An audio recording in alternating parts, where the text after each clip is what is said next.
What is up, YouTube? HPJ here, and I'm coming at you guys because it is time to talk about the Yu-Gi-Oh! World Champion, the Yu-Gi-Oh! Card game experience for 2024. This is my part 3 and the final part of what I have already put together for the Yu-Gi-Oh! For the Yu-Gi-Oh! Experience of 2024. Um, with everything that I've already said in most of the other games, I definitely think you guys are going to have your opinions on my retrospectives, and that's perfectly fine. But this is my personal retrospectives of the card game and the things that were going on, and I wanted to do part 3 because there was a lot of things that happened um, throughout this year that I wasn't able to talk about in the beginning. And hopefully you guys do see those. If you guys want to see them, you can always wait to the end of the video where I have the previous playlist and previous video, the playlist in the previous video, where you guys can check those out, which are part 1 and part 2 um, of me talking about the first half of the year and the second half of the year and what impacts the sets that they had on me, and a lot of things and changes that I definitely seen throughout. They are going to be lengthy, so just be warned of that. And no, I'm not doing any timestamps, but if someone wants to casually do some timestamps for me, go right ahead. Anyway, we're going to start off the first part of this video to talk about one of my favorite announcements for the Yu-Gi-Oh! Trading card game, and that was the Yu-Gi-Oh! Early Days Collection. So, for those who don't know, the Yu-Gi-Oh! Early Days Collection is an amalgamation of the Yu-Gi-Oh! Video games that are on the Game Boy Color and the Game Boy Advance. Now, this does not include any of the games that were on the PlayStation, as PlayStation could potentially be getting their own collection, which would be really sick because it would not only include Yu-Gi-Oh! Forbidden Memories and Yu-Gi-Oh! I say Yu-Gi-Oh! Worldwide Edition, Yu-Gi-Oh! Forbidden Memories and Yu-Gi-Oh! What was it? What was that one game? Oh, Yu-Gi-Oh! Duelist of the Roses. There we go. And the other one, funny enough, was the Yu-Gi-Oh! Capsule Monster game, which was based off of the Capsule Monsters game that was in the Yu-Gi-Oh! Anime. Now, some of you are probably questioning, wait, wasn't that like its own mini-series? No. There was actually, you're not wrong, but there's actually one that inspired that one that came back further on, in which it talked about was actually played in season 0, the season that was never translated here in America because it was very, very dark. So, yeah, that will be a game that will be included, as well as all the Game Boy Advance games. I do believe the Tag Force games would be the next wave of things too, considering the fact that Tag Force Arc V Special was never released internationally.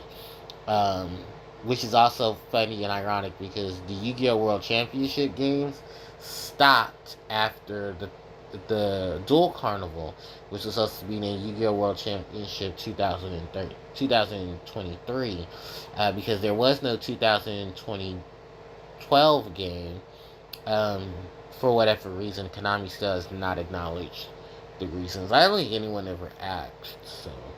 But, yeah, it wasn't their biggest seller, if I'm not mistaken, and I think it's the only Yu-Gi-Oh! Video game that was on the 3DS.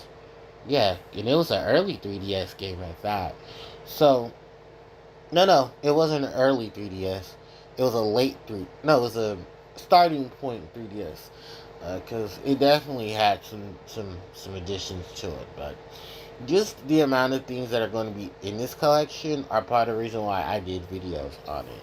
So for those who want to know what games are going to be on it, um, in Japan there were the Yu-Gi-Oh! Duel Monster series is what they're known as, but they did not have their translated names until they came here. And funny enough, the GBA games, only one of the GBA games came to America, and that was Yu-Gi-Oh! Duel Monsters Dark Duel Stories, which in Japan is known as Yu-Gi-Oh! Duel Monsters 3 Dark Duel Stories. Monsters. It's the third installation of the game that was brung to the TCG, only because of the fact that they were getting ready to start off the.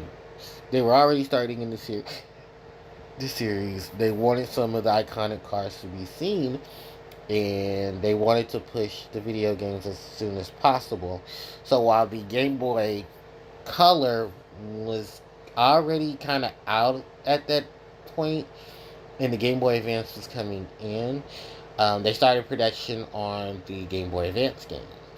Which our first Game Boy Advance game is Yu-Gi-Oh! The Eternal Duelist Soul.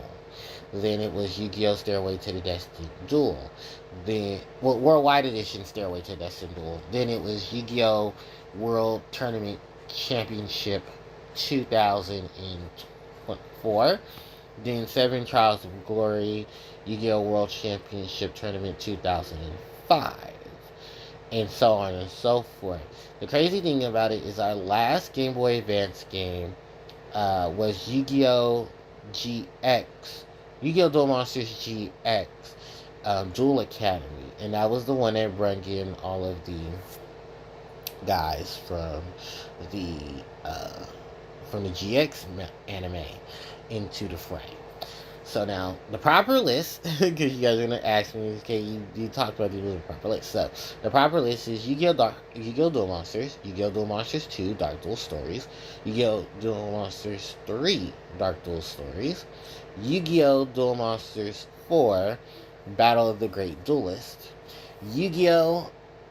Capsule Monsters, which was the Castle Monsters iteration from the Zero anime, and those are all the Game Boy Color games. Now, moving from the Game Boy Color, then we're going to go into the Game Boy Advance with Yu-Gi-Oh! Duel Monsters, Yu-Gi-Oh! Duel Monsters, The Eternal Duelist Soul, Yu-Gi-Oh! Duel Monsters Expert 2. Now, Yu-Gi-Oh! Duel Monsters 6 Expert 2. And why I say that is because that's the official title for in Japan, because this game was broken up into two. Now, I have actually played the original Yu-Gi-Oh! Duel Monsters Expert. Was it Yu-Gi-Oh! Duel Monsters 5 Expert 1?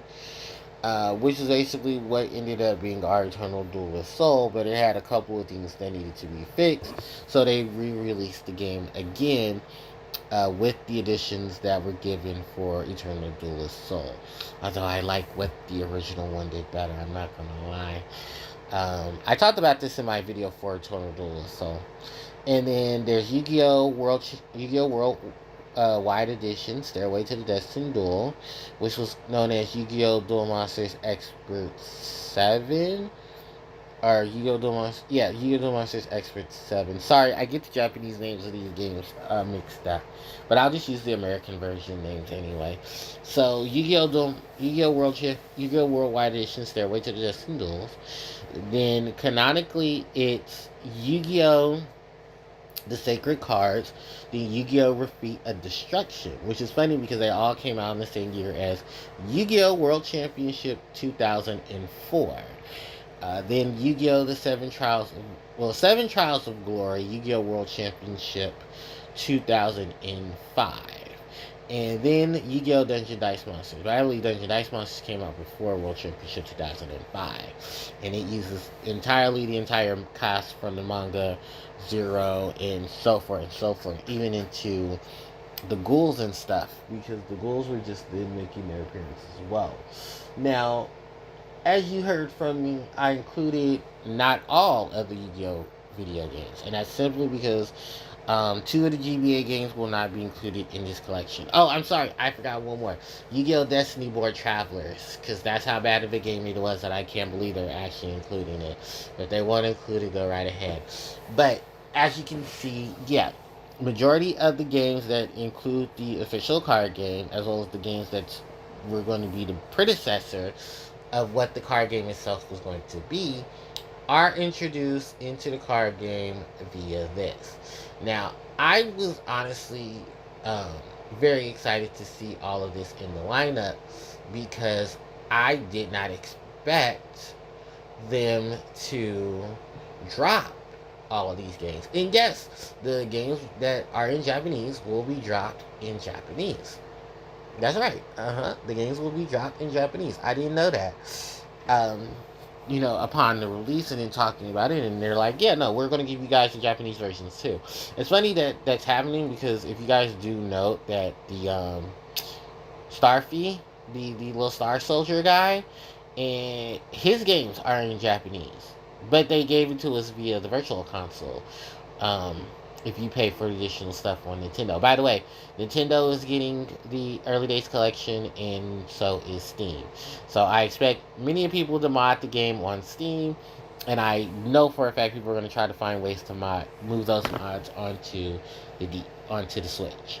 Now, from what we've also been told, there are going to be differences between the promotional packs. The promotional pack in Japan is going to have one, two, three, four monsters, while we're getting Harpies, Feather Dusters internationally. We're going to get prismatic versions of these cards. So in total, Japanese physical versions are going to have 4 cards. International versions are going to have 2. Will I be getting these Feather Dusters? I'm questioning it.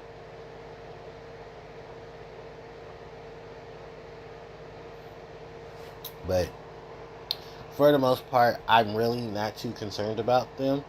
I just know that, look, I had enough Harpies Feather Dusters. I don't need more. Just give me regular Harpie support or some new Harpie cards, and I'll be alright with it. So, anyway, in addition to those, they said the digital handbook, I mean, they're going to have handbooks, digital handbooks and stuff. They're going to have cheat codes. They're going to have all these additional things where you can unlock all the opponents with ease, and you don't have to do too much at that point with everything going on. So that's actually a pretty good addition. For me personally, I cannot wait for this because even though I emulate most of these games as it is, I'm just going to pick up the collection anyway, just to pick up the collection, because why not? It's going to be $50, estimated US total. So I don't know how much it is Canadian or Euro, but the estimate in total is going to be 50. And funny enough, it was Nintendo that said, "All right, you're going to be putting it up for pre-order.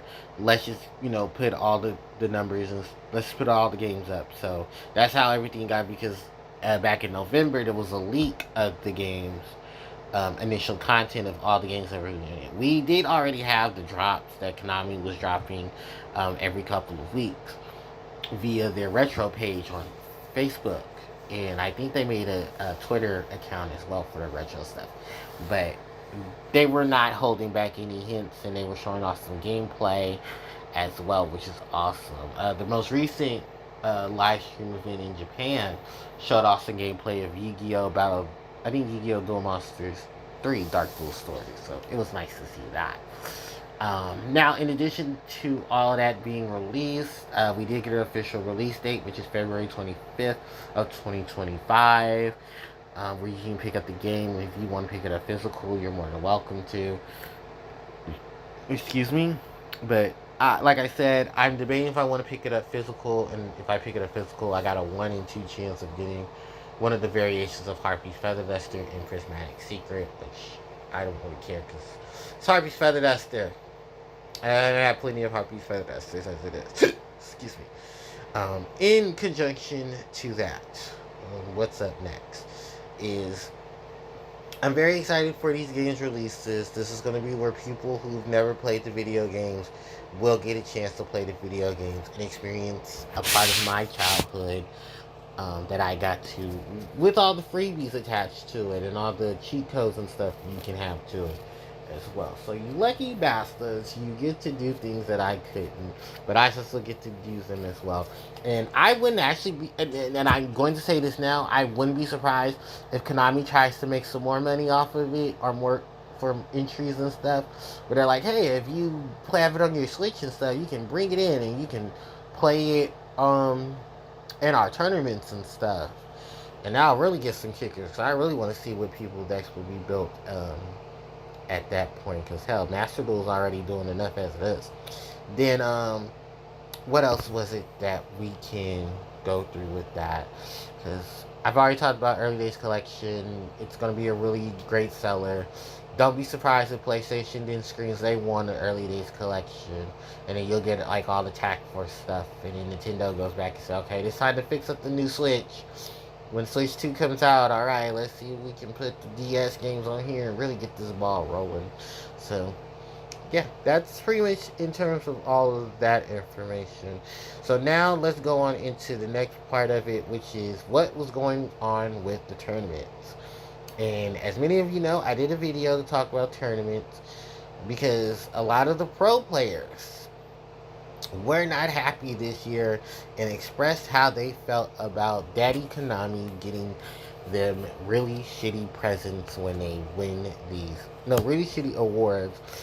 We say presents too. When they win these tournaments. Now, the only regulation that I've always heard was that the prize pool is very shitty. I am one of those people who, while being a casual, I really didn't care about prize pools because I was always confined to doing just extremely well at locals. Um, but when I started, internet wise, and everybody's following things on the internet, there was a major conversation about this that was dropped by Jessica Robinson. If you guys don't know who Jessica Robinson is, Jessica was the 2023 European champion. And Jessica expressed how the trip to Worlds was not what she expected. And she was very much unhappy with how things panned out. Many other players watched her video and even expressed their own distaste for how Konami treats their, higher end players, especially those who top major events. Because the prize pool is shit. I just get that out there now. Prize pools are shit. They are deck boxes, couple of packs of the sleeves, some dice, and a mat, and whatever of the most recent core set or major pack is at that time. And Jessica said, hell, she top 8 at Worlds, and it wasn't really much of a compensation for how much she put into it, because the amount of hours that she had to play, the amount of hours that she had to, do all of this and that, booking her hotel, getting her, booking her hotel, the money she had to save and make to get her, travel to and back from Japan, where Worlds was for 2023. Then, what else was it that was attached to? Oh, then she talked about, the cars and everything, and it was just a hot mess of things. She said they had them in like that little basement room that we saw pictures of online. Then the top 8, I believe, were the ones that got to battle. The top 16 got to battle because it was the top 20. So the top 32 battled it in the room. Then the top 16 got to do all the pretty stuff on the main stage. This is kind of similar to what happened in Seattle this year, where they didn't even open it up to the public. You know what they did for the public? They just cut the public out and said no public events or nothing like that. We're just going to do regular stuff for the regular event. That's literally what it was. So you can ask Hani on his channel how he got that. He'll probably charge you like $50 to give you all this extra information. So look, I'm sorry, I would never pay Yu-Gi-Oh players, let alone somebody $50 just to teach me how to play Yu-Gi-Oh.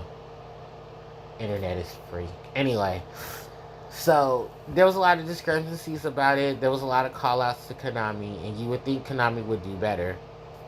Nope.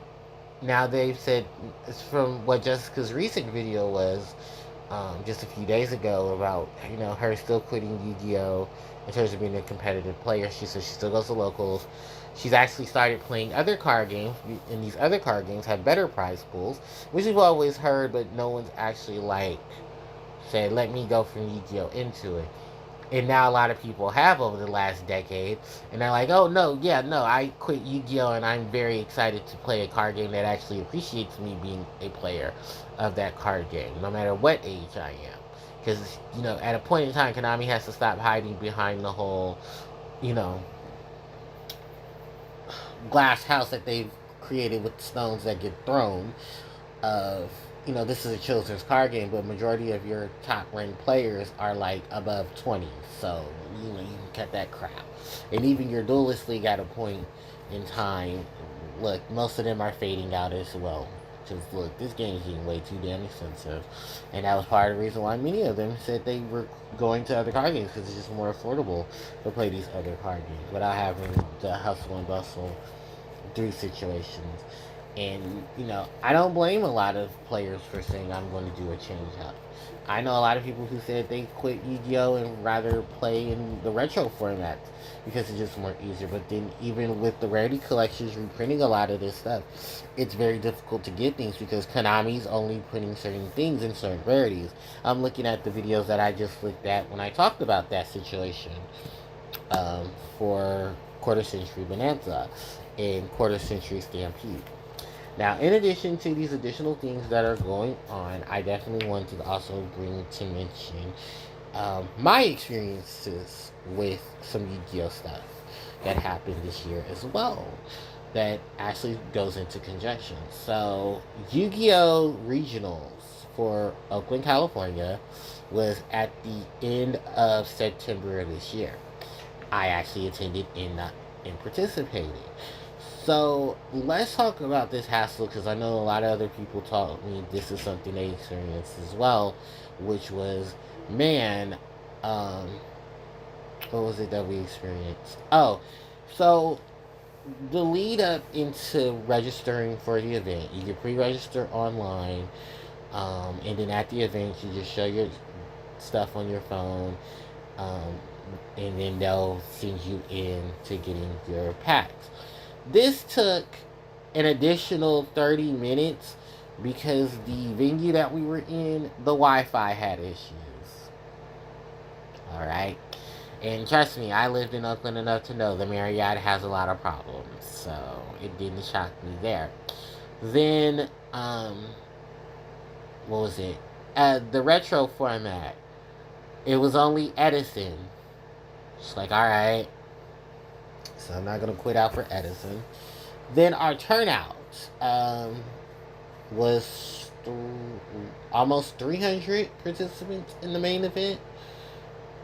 And by time round 5 came, we were down to almost half. Yeah. And it was basically a lineup of things that were prize pool sucked. No one wanted to play in the format that was consistent of what was already being dealt with as it is, which I want to be very honest with you. 90% of the regionals was Fiend Smith variants. How should I know? Because I faced about 8 of those. And the only one I didn't face that was a Fiend Smith variant was Gimme Ghoul Stun Lock. It was a very stupid deck, I'm not gonna lie. And I was already annoyed at that point with how that factured. So it's like, oh great, now I have to deal with this. So, in conjunction to what that was, me staying through the rounds till the final round and going through that, I didn't get but maybe one win and it was a bye. And at that point I was just like, yeah, no. I realized I'm not a competitive Yu-Gi-Oh player. And maybe I should have just came to play an Edison format like everybody else was. That I did get to see a lot of people. But the vibe at this event was very much of I'm drained from this card game with us 30 something, or us approaching 30 somethings, and it was just like, yeah, it was a definite shocker.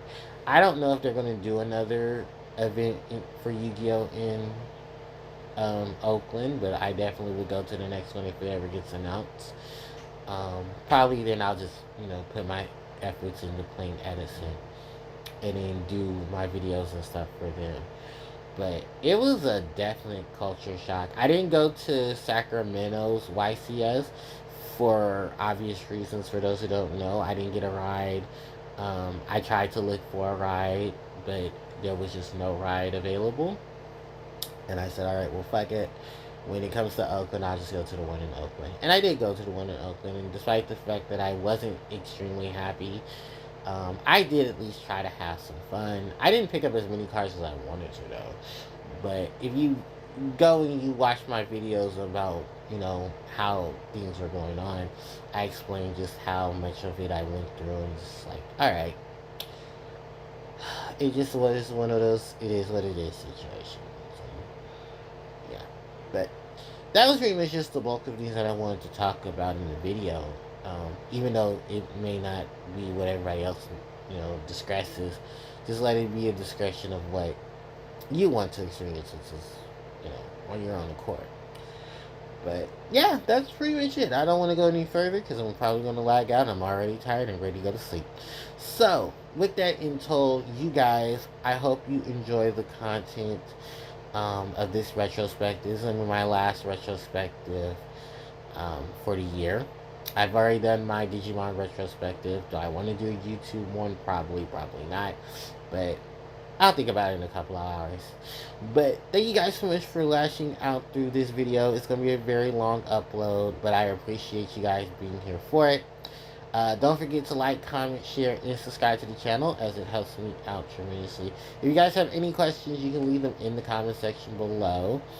I hope 2025 is a little more diligent and decent than what 2024 had to offer.